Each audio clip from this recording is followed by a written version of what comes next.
Conversei com Alistair Crook. Ele disse que a política dos Estados Unidos no Oriente Médio é a capitulação total dos países que se opõem às suas políticas na região. Mas no caso de Donald Trump e sua administração, foi de certa forma o governo israelense, ou a administração Netanyahu, que conseguiu convencê-lo, antes de atacar o Irã, de que fariam algo grande. E antes de atacar o Catar, disseram que iriam remover a liderança do Hamas. Então, é uma aposta para Donald Trump.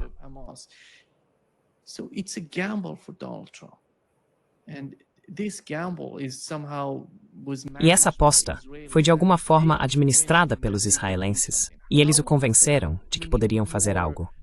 Quantas vezes mais eles precisam perceber que não podem basear sua política no que Netanyahu está fazendo em Israel? Eles precisam de algo além disso. Precisam ter um plano estratégico para o Oriente Médio, não apenas uma capitulação total. Talvez um relacionamento melhor com os países do Oriente Médio. Talvez observe que Rússia e China usam fazendo na região, comprando parcerias, compõem prêmio e lutando para influências.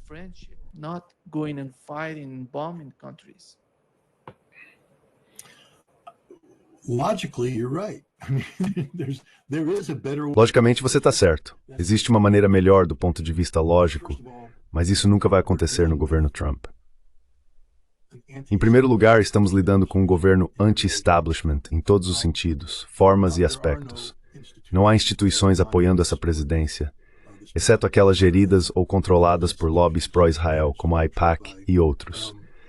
O presidente preencheu sua equipe com leais a Israel, absolutamente leais a Israel. E a irracionalidade desses leais é inacreditável. Quero dizer, olhe para o Mike Huckabee. Ele é literalmente um personagem saído de um filme de terror. As bobagens apocalípticas e cheias de Armageddon que ele fala deveriam assustar a todos.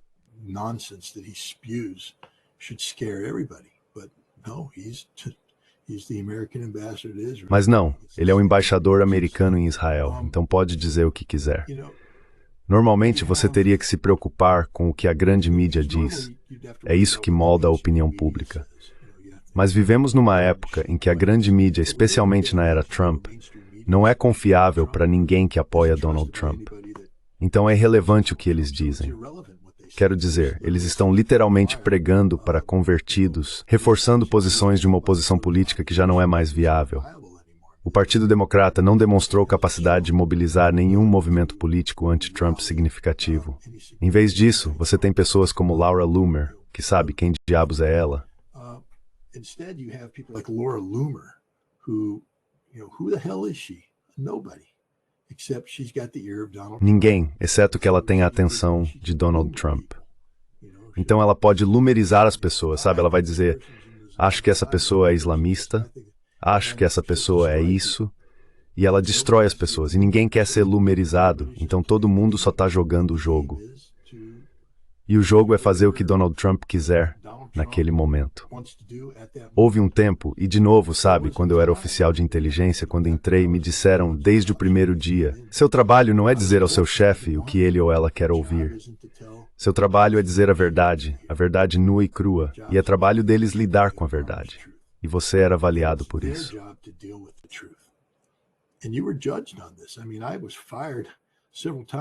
Quero dizer, fui demitido várias vezes durante a Guerra do Golfo pelo general Schwarzkopf. Poxa, ele até me prendeu uma vez porque eu disse a verdade para ele. Mas no fim das contas, quando reconheceram que o que eu dizia era verdade, eles sempre faziam a coisa certa. Me devolveram o emprego e me soltaram da prisão.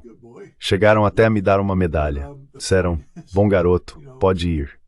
Mas a questão é que você era recompensado por dizer a verdade. Agora veja o que aconteceu na Agência de Inteligência de Defesa. Quando oficiais de inteligência de carreira agem da forma como fui treinado para agir, dizendo a verdade desconfortável ao presidente, eles são demitidos. Dissentir não é permitido. Não há ninguém ao redor desse presidente que possa se levantar e dizer, não, tá errado, isso é ruim.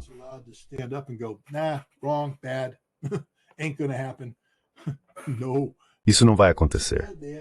Não. Em vez disso, eles têm que ficar sentados, colocando as mãos no presidente, um tipo de movimento de culto cristão em que todos ficam ali e o homem mais piedoso do mundo senta no meio, emanando sua energia semelhante à de Cristo para todos que estão com as mãos sobre ele.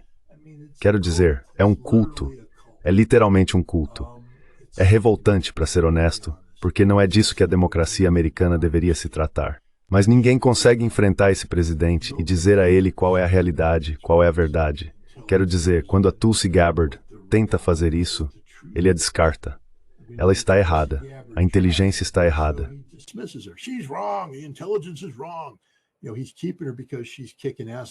Sabe, ele a mantém porque ela está mandando muito bem na questão do Russagate. Mas fora isso, não acho que ela duraria muito neste governo, porque você não pode dizer não para esse presidente. Ninguém está lá para dizer não para ele. Todos simplesmente dizem sim. Eles não apenas dizem sim. Dizem, meu Deus, o que ele está fazendo é a melhor coisa do mundo. Quero dizer, esse homem é um gênio. Nunca vi alguém com tanta habilidade política quanto Donald J. Trump. Meu Deus, o homem sabe tudo, ele não sabe nada. Nada.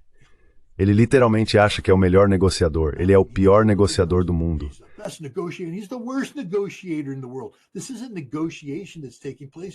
Isso não é uma negociação que está acontecendo. É intimidação. Táticas de intimidação. Você não é um negociador se ameaça alguém dizendo que vai esmagá-lo só porque tem a capacidade de fazer isso. Porque um dia você vai acordar e não terá mais essa capacidade, que é o que o Trump está descobrindo, por exemplo, com a Rússia e a China. Agora, vou te dizer uma coisa. Se você é um bom negociador, não quero me gabar nem nada, mas acho que conheço os russos o suficiente para, se alguém algum dia me desse o poder de, digamos, reparar as relações com a Rússia, eu poderia sentar com os russos e chegar a uma negociação que fosse benéfica para ambas as partes.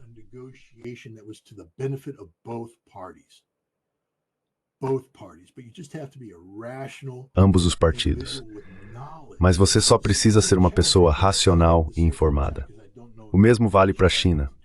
Não posso afirmar o mesmo sobre a China porque não sei o suficiente sobre o país para isso. Mas tenho certeza de que há pessoas por aí que conhecem a China profundamente. Com o Irã, os iranianos querem negociar. Eles não estão dizendo, não, não vamos negociar. Eles querem negociar. E se tivéssemos um negociador competente, capaz de fazer acordos que beneficiassem tanto os Estados Unidos quanto o Irã, poderíamos chegar a um acordo com o Irã.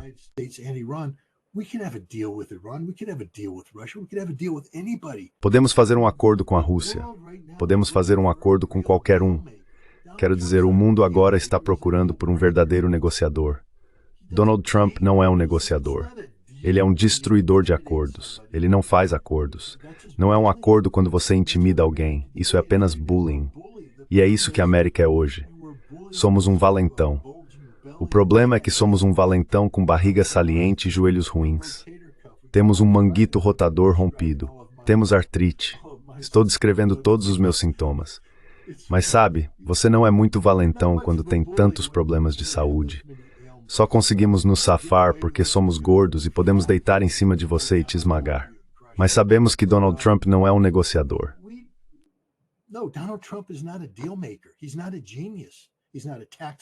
Ele não é um gênio. Ele não é um gênio tático. Ele não é um gênio operacional, nem um gênio estratégico. Ele é mais burro que uma porta. Ele faz o que faz porque todo mundo diz sim. E os Estados Unidos ainda têm poderes inerentes que favorecem o bullying. Mas isso não vai durar muito. E sabe, esse homem está desperdiçando oportunidades porque somos uma nação em declínio neste momento. O que precisamos fazer é limitar a taxa de declínio e tentar chegar ao fundo do poço mais cedo, em vez de mais tarde. Ou seja, não precisamos chegar ao fundo do poço. Podemos encontrar um ponto de estabilização que nos torne competitivos e relevantes no mundo.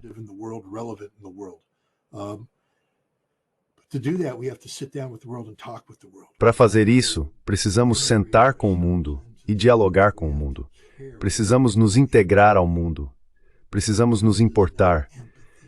Precisamos ter empatia. Donald Trump não tem empatia por ninguém.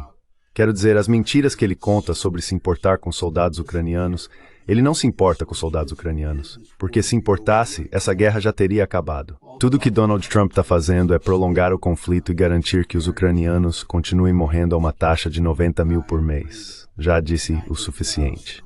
Desculpe. Enough said, sorry.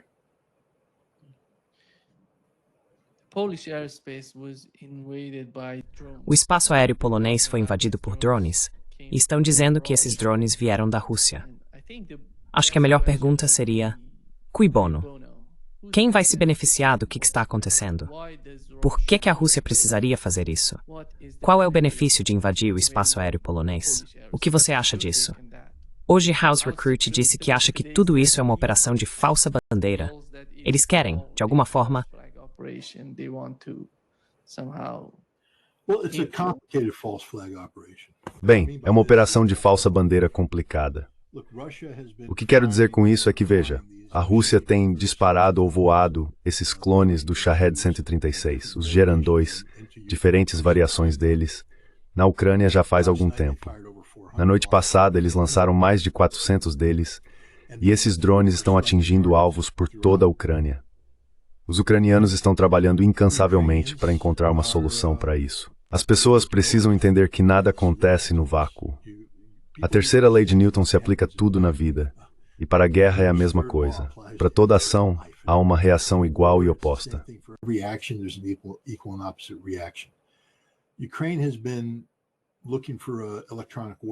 A Ucrânia vem buscando uma solução de guerra eletrônica para os drones Shahed 136 Geran 2 há algum tempo. No ano passado, eles começaram a utilizar um sistema chamado Pokrova. O Pokrova não é apenas um sensor, são milhares de sensores basicamente espalhados por toda a Ucrânia. O objetivo do Pokrova não é apenas interromper o sinal, mas assumir o controle do drone.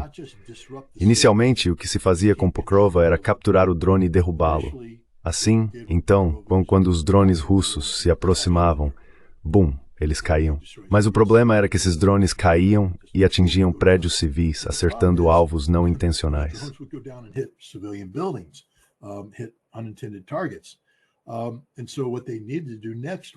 Então o que eles precisavam fazer em seguida era assumir o controle do drone e pousá-lo suavemente, desviando o drone para uma área onde pudessem aterrissá-lo com segurança. Eles conseguiram fazer isso. O que os ucranianos têm feito recentemente é assumir o controle do drone, virar ele e voar de volta para a Rússia. Nos últimos meses, eles fizeram isso mais de 100 vezes. O que eu acredito que aconteceu é que os ucranianos assumiram o controle de drones russos, usando o Pokrova, e os pilotaram até a Polônia. É um sinal de alerta, um ataque de falsa bandeira, mas eles usaram drones russos, assumiram o controle deles e voaram esses drones russos até a Polônia.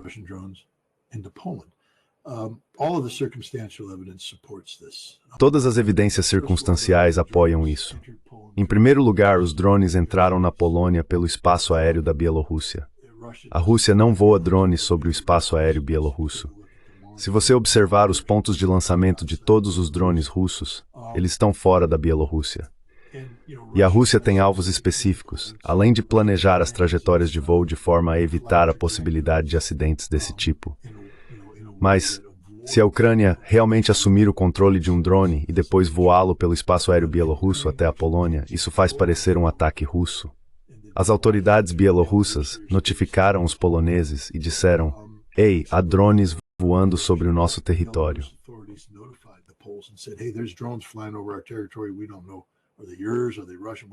Nós não sabemos. São seus? São russos? Nós não sabemos. São ucranianos? Nós não sabemos. Mas eles estão vindo na sua direção. E estamos apenas avisando que essas coisas estão a caminho. Talvez você queira fazer algo a respeito. Não é assim que se ataca uma nação. Se a Rússia fosse atacar a Polônia, eles não ficariam sentados dizendo: "Bem, vamos voar nossos drones pelo espaço aéreo bielorrusso e não avisar os bielorrussos para que eles possam notificar os poloneses e os poloneses possam derrubá-los." Não, os ucranianos fizeram isso 100%. E vou te dizer mais. Sem entrar em detalhes sobre capacidades específicas, nós sabemos de tudo. Certo?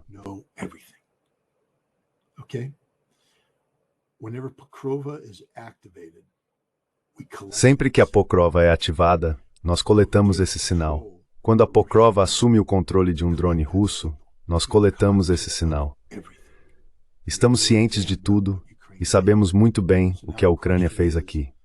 Então agora a questão é: Enquanto a Ucrânia faz essa reunião do artigo 4, ou a Polônia convoca essa reunião do artigo 4 para discutir como responder a isso, quem vai se levantar e dizer a verdade? É a mesma coisa. Se você se lembra quando a Polônia começou a gritar sobre o míssil que atingiu a fazenda polonesa. Ah, os russos nos atacaram. Não. Todo mundo sabia que era um míssil ucraniano que foi deliberadamente guiado para a Polônia pelos ucranianos.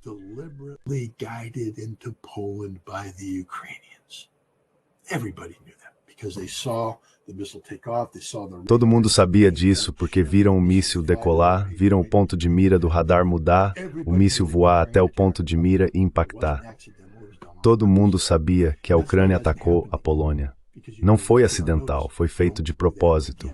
E é por isso que não aconteceu de novo, porque a Ucrânia foi avisada. Não faça isso novamente. Isso vai acontecer agora, porque estou te dizendo agora.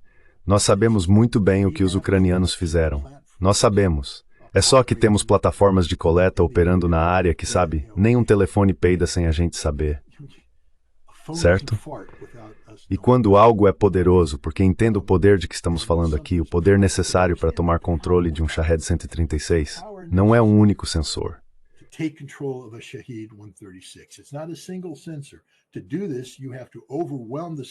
Para fazer isso, você precisa sobrecarregar o sistema concentrando dezenas de sistemas Pokrova simultaneamente para isolar, tomar o controle, assumir o comando e então manipular. Isso é detectável. Não vou te dizer como, só vou te dizer que isso é detectável. E nós temos tudo registrado digitalmente.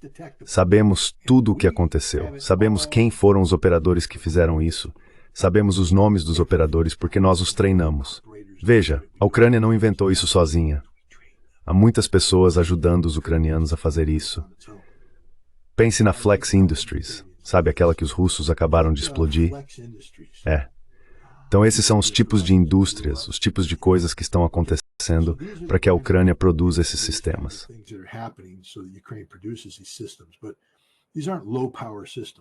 Mas esses não são sistemas de baixa potência. Sistemas de baixa potência não sequestram Shahed 136, que tem blindagem inerente em seus sistemas. Isso é de alta potência, alta energia, feito em um amplo espectro, facilmente detectável. E sabemos que os ucranianos fizeram isso e direcionaram esses drones para o espaço aéreo polonês. Essa é a minha opinião sobre o assunto. Como isso vai se desenrolar, eu não sei. Mas não acho que os Estados Unidos, sabendo o que aconteceu, vão ficar aqui jogando esse jogo por muito mais tempo. Acho que vamos encerrar rapidamente essa questão do artigo 4 e vamos dizer aos ucranianos, parem com isso. Não vamos tolerar.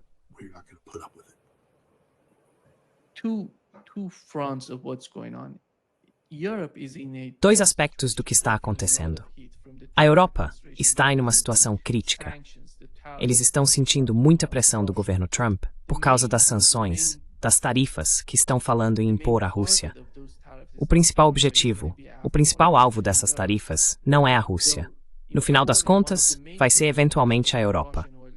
Um dos principais importadores de petróleo russo atualmente é a Europa. E eles também estão recebendo muito petróleo da Índia e da Turquia, que são os outros dois principais importadores de petróleo russo. Então, o que eles vão fazer? Vão se prejudicar com as tarifas ou vão escalar a situação de uma forma que pode envolver os Estados Unidos, pode mudar toda a situação, considerando o caso da Ucrânia? Como você vê isso?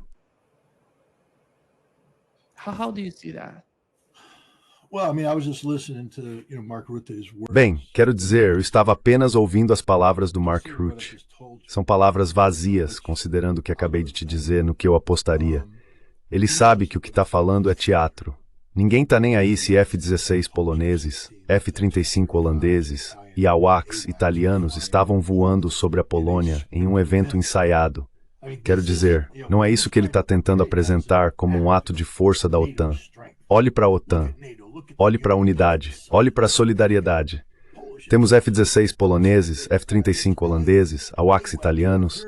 Temos aviões-tanque alemães. Temos tudo, meu amigo. Está tudo funcionando. Olhe como somos fortes, quando na realidade isso é um evento ensaiado e ridículo provocado por uma atividade de falsa bandeira ucraniana. E a OTAN foi avisada sobre isso para poder fazer o showzinho.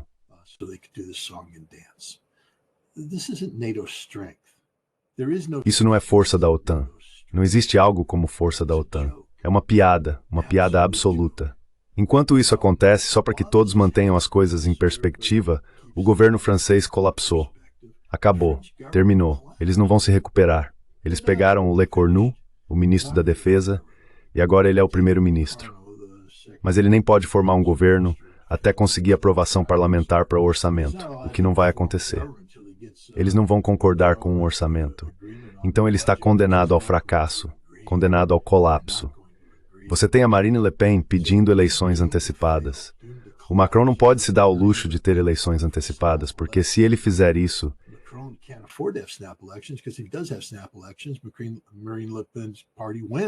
o partido de Marine Le Pen venceu. E se eles assumirem o controle do parlamento, acabou para o Macron. Ele não vai conseguir governar. Vai ter que anunciar novas eleições e renunciar. Então a França está fora do jogo. Acabou. Essa é a realidade. A Alemanha está à beira de sair do jogo também. Quer dizer, agora você tem o AfD com tanto controle que os alemães estão em pânico e falando até em bani-los completamente. Será que a Alemanha vai aceitar isso passivamente? Acho que não. Acho que estamos prestes a um período de extrema turbulência na Alemanha. Eles estão fora do jogo. O Reino Unido, Starmer, você sabe, acabou de ter seu vice-primeiro-ministro renunciando. Agora há uma grande disputa interna para encontrar um substituto.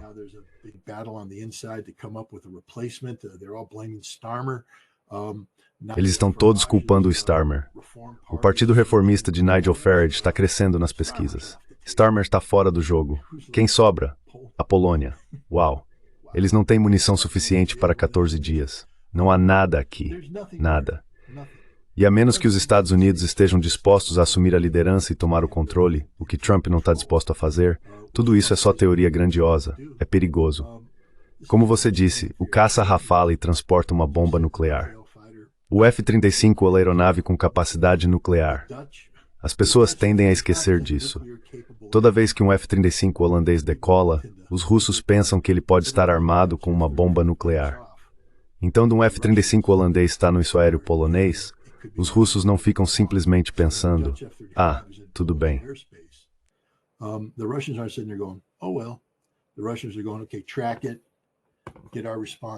Os russos estão dizendo, ok, rastreie. Prepare nossa resposta, coloque tudo em prontidão. Vamos rastrear enquanto se aproxima, preparar tudo. É assim que essa situação é perigosa. Essa é a estupidez de Mark Rutte, de Donald Tusk, do presidente polonês, de Zelensky, de Sirski e de todo ucraniano idiota que achou que seria uma boa ideia sequestrar um drone russo e voá-lo até a Polônia, acreditando que a OTAN cairia nessa bobagem. Mas não há. O que estamos vendo é a Europa desmoronando por vontade própria, por suas próprias insuficiências, suas fraquezas inerentes, seus fracassos coletivos. Acho que o papel da Rússia agora é gerenciar esse colapso com segurança e não permitir que as coisas saiam do controle.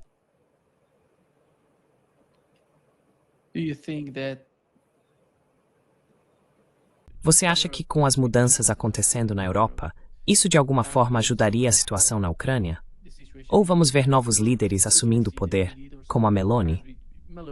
Scott, sejamos honestos. No caso da Europa, tivemos a Meloni chegando ao poder e todo mundo estava tão otimista com as mudanças que ela poderia trazer para a Itália. Mas no fim das contas, não recebemos nada do governo dela. E quanto a isso, você vê algo positivo acontecendo em relação à Rússia e ao conflito na Ucrânia? Ou esse ódio tremendo e interminável vai continuar na Europa?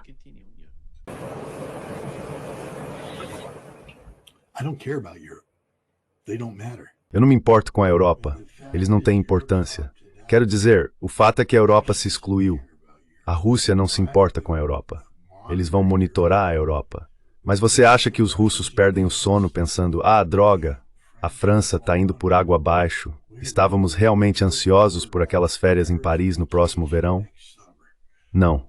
A Rússia desistiu da Europa há muito tempo porque a Europa desistiu da Rússia. Sabe, lembre-se, tudo isso foi iniciado pela Europa. A economia da Rússia não depende da Europa. Sim, eles vendem petróleo para lá, mas é feito de forma indireta. Não faz parte de uma economia integrada.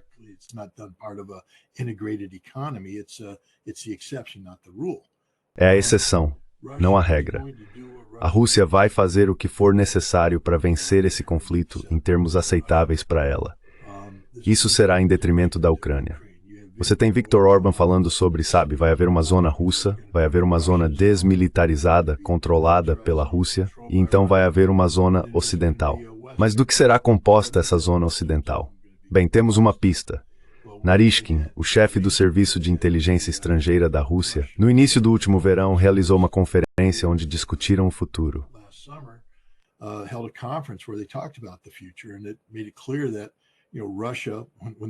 E isso deixou claro que, você sabe, a Rússia, quando o chefe do SVR disse, consigo ver o oeste da Ucrânia sendo polonês e consigo ver os húngaros assumindo o controle da região dos Cárpatos, os romenos, é dessa parte ocidental que eles estão falando.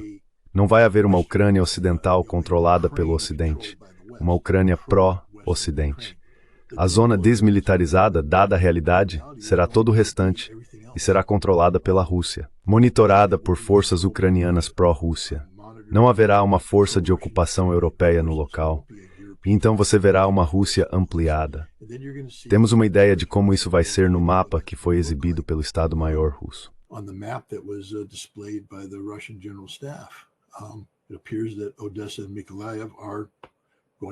Parece que Odessa e Mykolaiv vão se tornar russas, o que significa que a Rússia agora pode se conectar com a Transnistria e garantir que o enclave pró-russo passe a fazer parte da Rússia.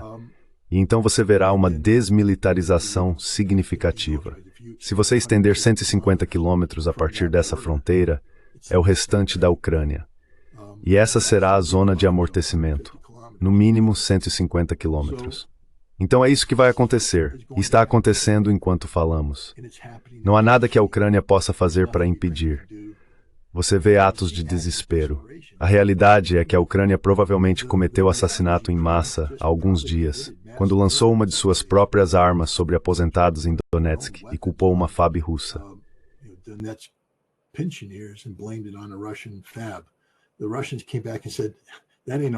Os russos voltaram e disseram, essa não é a nossa bomba. É assim que a nossa bomba fica quando explode. Essa é uma arma ucraniana. Os ucranianos mataram seu próprio povo e tentaram culpar os russos. Os russos vêm dizendo isso há algum tempo. Isso vai acontecer. Agora você tem a Ucrânia sequestrando drones russos e os enviando para a Polônia. Isso vai continuar acontecendo. Estamos no ato final do colapso do governo ucraniano. Kuleba fugiu, o ministro das Relações Exteriores, de olhos esbugalhados. Você sabe, eu sou tão durão e a Ucrânia é forte e vamos matar os russos.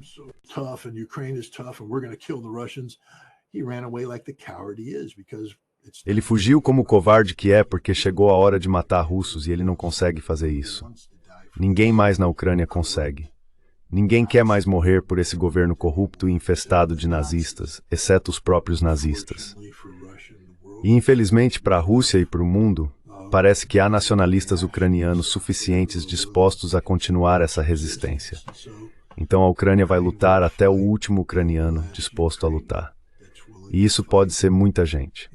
Acho que quando tudo isso acabar, de mais de 2 milhões de ucranianos mortos. Essa é apenas a dura realidade dessa situação.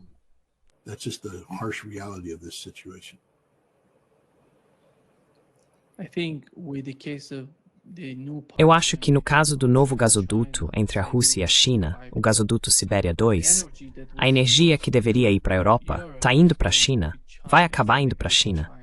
E olhe para o futuro da Europa e os preços de energia que eles vão enfrentar no futuro. É enorme, Scott. Isso vai devastar tudo na Europa. Você acha que essas pessoas que estão comandando as coisas na Europa vão assumir a responsabilidade pelo que está acontecendo no futuro? Elas vão ser questionadas. Por que vocês fizeram isso?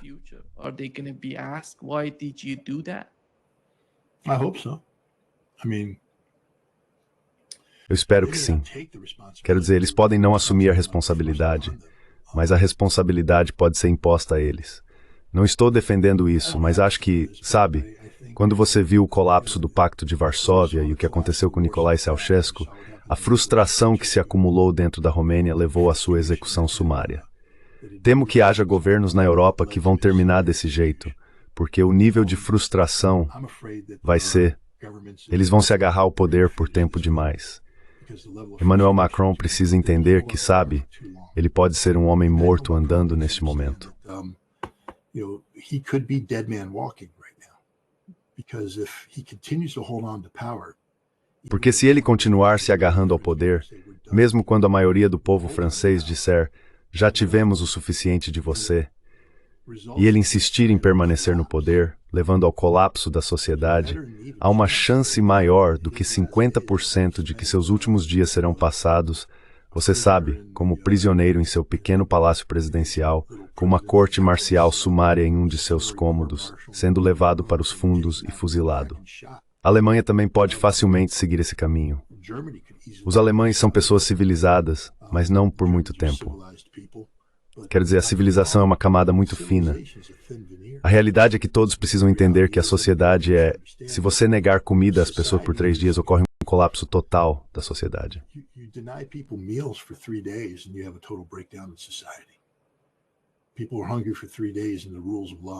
As pessoas ficam com fome por 3 dias e o Estado de Direito simplesmente deixa de importar. Elas vão conseguir comida, vão encontrar comida onde precisarem encontrar, vão roubar, vão assaltar, vão matar. É isso. Toda essa coisa grandiosa que chamamos de sociedade, uma sociedade civilizada neste momento, não existe, a menos que o governo entregue o que o povo precisa. E se você tem um número significativo de pessoas com fome, com sede, desempregadas, desesperadas, elas vão fazer coisas desesperadas. E essas elites políticas e econômicas precisam entender que esses postes de luz que vêm por aí podem facilmente se tornar postes de linchamento.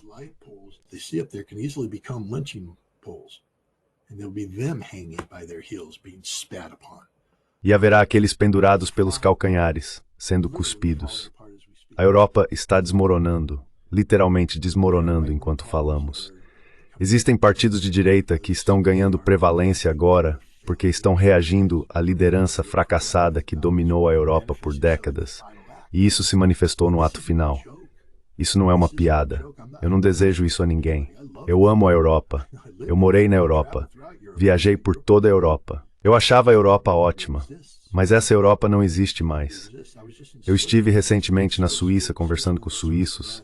A Suíça é meio que o último bastião, sabe, da pureza soberana.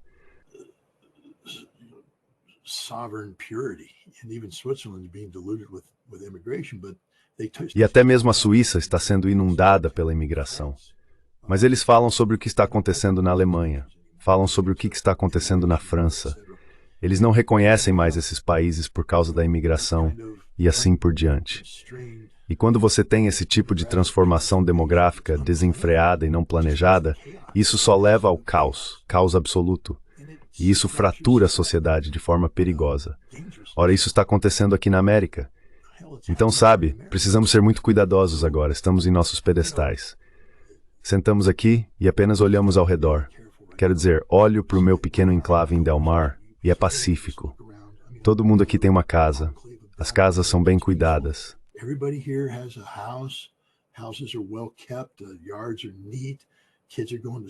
Os quintais estão arrumados, as crianças estão indo para a escola, o distrito escolar funciona.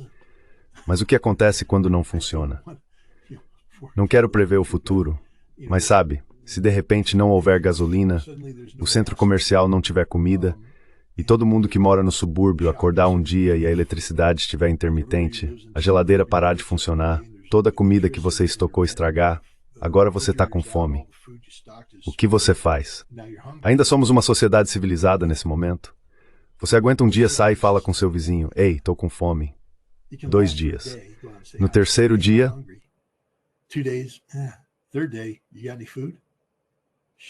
você tem alguma comida? Compartilhe, porque estou morrendo de fome, meus filhos estão morrendo de fome. Você não quer compartilhar? Eu te mato, porque preciso alimentar meus filhos. Aí você começa a se juntar em pequenos grupos de pessoas que conhece, dizendo, precisamos ser melhores e mais fortes do que aquele grupo. Esta sociedade do bairro precisa dominar a próxima sociedade do bairro.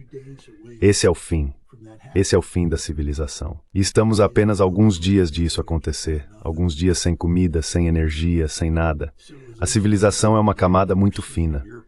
E o que estamos vendo na Europa agora é que essa camada está sendo varrida. Estamos vendo governos colapsando, sociedades colapsando. E é isso que achamos que vai enfrentar a Rússia. Essa Europa vai enfrentar a Rússia.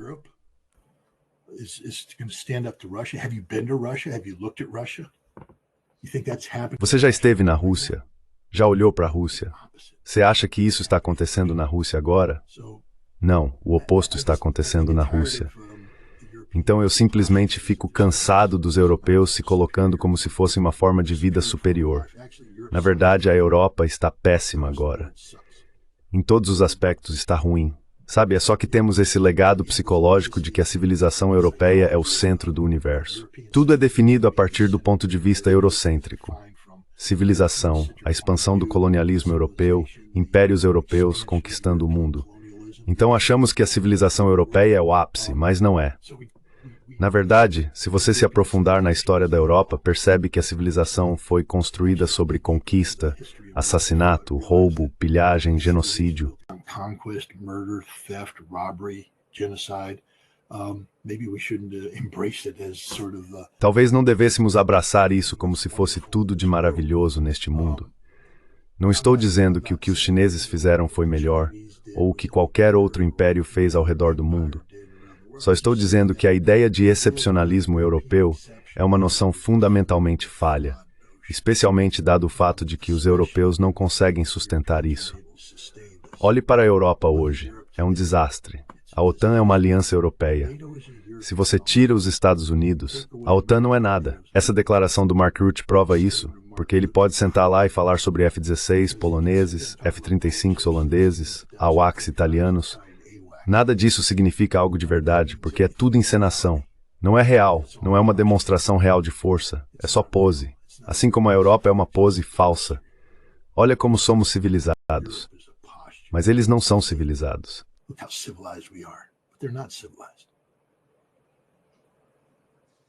Donald Trump disse que está tentando se comunicar de uma forma melhor com a Índia.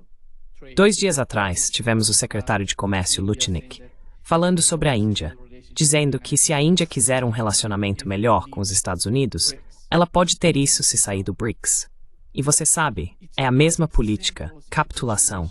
Como você pode pedir a um país, um grande país, com uma grande economia, e a importância que a Índia tem, e forçá-los a sair do BRICS? A Índia é a base do BRICS. Não é apenas algo sobre o qual se constrói. Como você acha que Donald Trump entenderia a realidade da Índia nesse tipo de comunicação que ele vai ter com eles?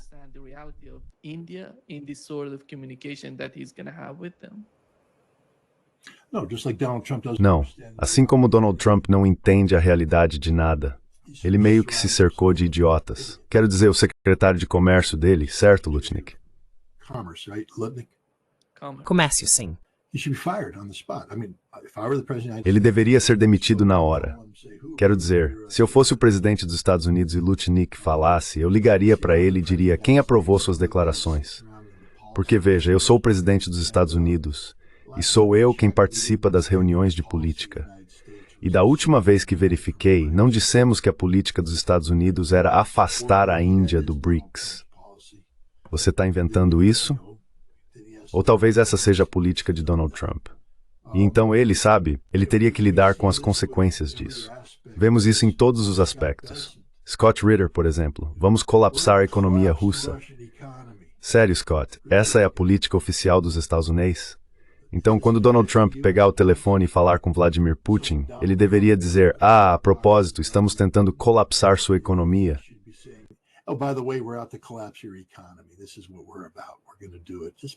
É disso que se trata. Vamos fazer isso só porque... Ora, por que não? Somos americanos. Podemos fazer o que quisermos. A arrogância, a ignorância dessas pessoas, e essas são pessoas realmente ignorantes.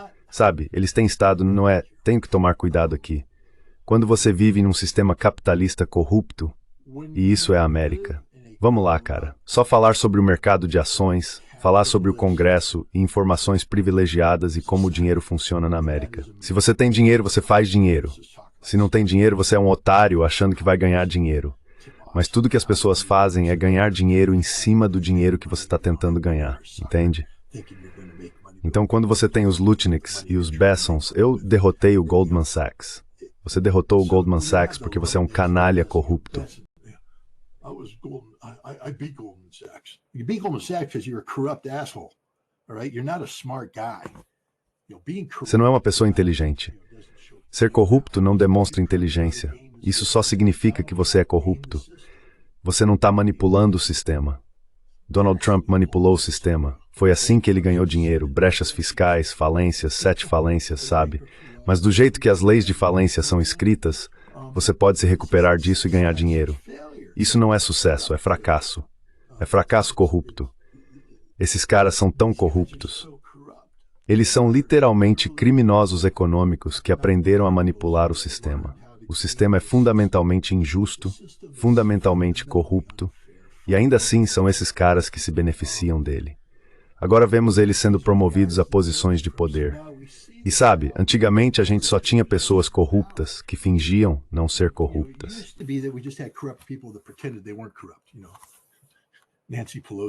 Você sabe, Nancy Pelosi? Dicas de ações, uso de informações privilegiadas. Não, eu só sou beneficiária de alguns conselhos financeiros sólidos. Não, Nancy, você é uma operadora de informações privilegiadas e esse é todo o problema. Pelo menos agora temos senadores dispostos a admitir que se limitarem à possibilidade de fazer uso de informações privilegiadas, ninguém vai querer se tornar político. Porque a única coisa que torna atraente se tornar político é a possibilidade de ganhar milhões de dólares em poucos anos para poder se aposentar rico. Pelo menos ele foi honesto o suficiente para dizer isso. Acho que o nome dele era Johnson. Mas essa é a realidade. Isso é corrupção. Corrupção. Então agora você tem essas pessoas corruptas ali, e elas estão lidando com outras nações como a Índia. Eles não sabem como lidar com a Índia.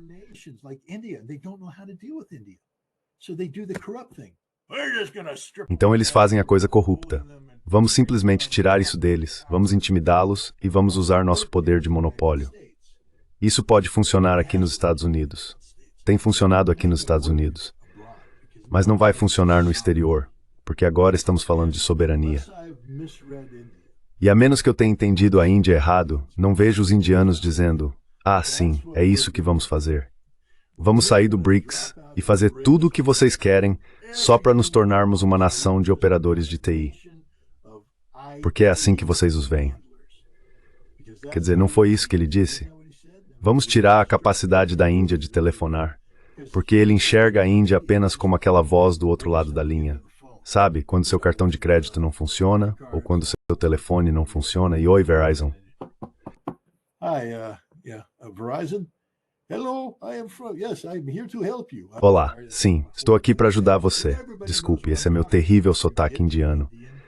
Mas todo mundo sabe do que estou falando. Você liga e pega o atendente indiano porque a Índia tem esses grandes centros de pessoas treinadas para te ajudar a resolver o problema.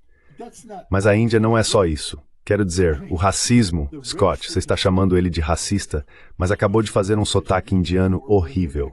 Ok, não sou racista, só estou tentando fazer um ponto.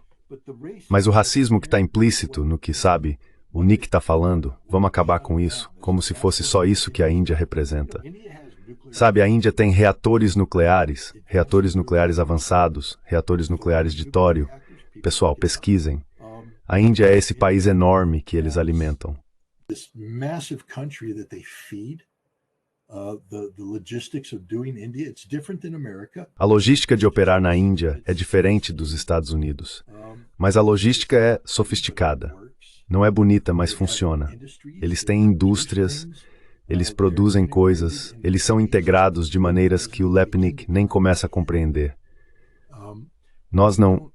O fato de que a Índia... Quero dizer, eu gostaria de participar de uma conferência e conversar com as pessoas sobre isso, porque sempre dou risada dos especialistas em segurança energética que são especialistas em tudo. E eu leio o que eles escrevem e eles dizem, olha, isso está acontecendo, aquilo outro está acontecendo. Bem, quantos deles previram que a Índia passaria de, 3% de consumo de petróleo russo para 42%? Estou passando pelos relatórios tentando encontrar quem previu isso. Não previram, porque não entendem a dinâmica, a realidade.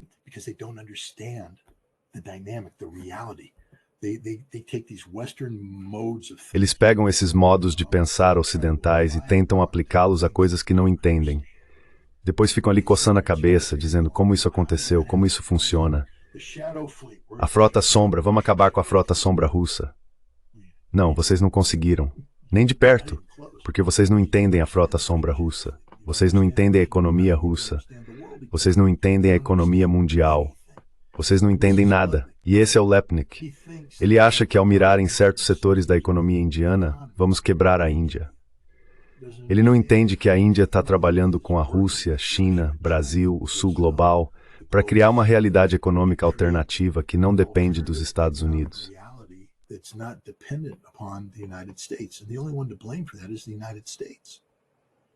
E o único culpado por isso são os Estados Unidos.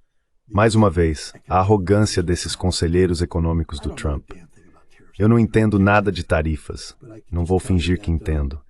Mas posso dizer que parece que o dinheiro que o Trump está arrecadando com as tarifas não vem de governos estrangeiros escrevendo grandes cheques. Vem do consumidor americano que está pagando preços mais altos.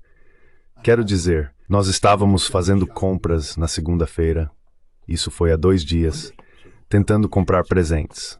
Minha filha vai se casar e tem um chá de panela chegando, então você precisa ter uma sacolinha de presentes para entregar. So you got to have the little gift bag that you hand out. It's an American thing. We went to this nice É uma coisa americana. store in, Então, fomos a uma lojinha asiática bem legal no shopping. A gente frequenta lá há anos. Eu estava conversando com o dono sobre os preços. Ele disse que por causa das sanções, sabe, eles adquirem esses produtos da China, da Turquia, da Índia. E os preços, eles simplesmente tiveram que aumentar. É uma loucura.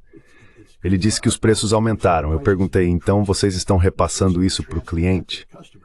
E ele respondeu, não necessariamente. A gente sabe como ganhar dinheiro. Fazemos isso há muito tempo, então vamos continuar no negócio. Mas nem todo negócio consegue fazer isso.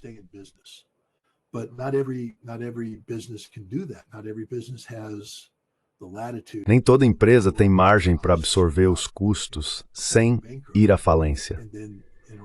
E então, para continuar no mercado, elas terão que repassar o custo para o consumidor. E é isso que está acontecendo aqui. Quer dizer, aqui a empresa dele está arcando com o custo, então eles estão pagando. Mas não é como se os indianos estivessem assinando o cheque por ele, ou os chineses estivessem assinando o cheque por ele. Não, é o consumidor americano, o empresário americano que está assinando esse cheque. E isso é uma farsa. Tudo que o Trump está fazendo é falso, é uma mentira. E estamos caindo nessa. Não estou dizendo que a alternativa é melhor. Não estou dizendo que o Joe Biden não mentiu.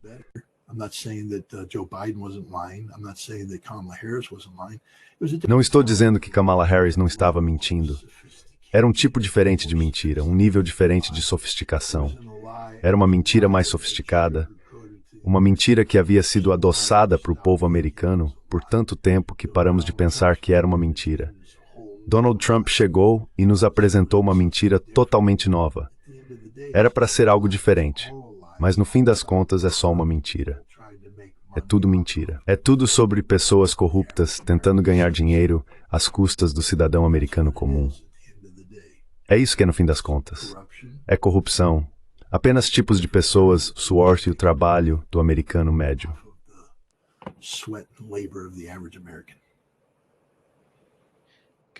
Parabéns pelo caso da sua filha, Scott.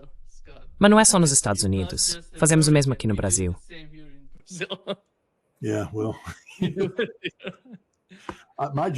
Bem, meu papel é só ir lá, balançar a cabeça e concordar com tudo, não atrapalhar e depois comprar quando chegar a hora de comprar.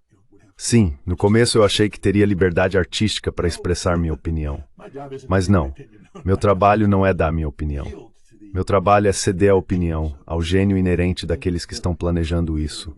E eles estão certos, quanto menos partes móveis, melhor. Muitos cozinheiros estragam o caldo, mas é divertido ser um observador nisso. É meio divertido só assistir tudo acontecer porque é um grande ato teatral. Tudo nisso é teatral. No fim das contas, sabe, isso poderia ser feito com R$10 e um juiz de paz.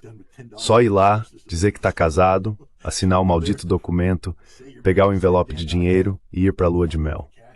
Mas não, temos que pegar esse envelope de dinheiro e dar para todo mundo criar um grande ato teatral. Ah, bem, é o preço de ter filhas. It's the price of having daughters.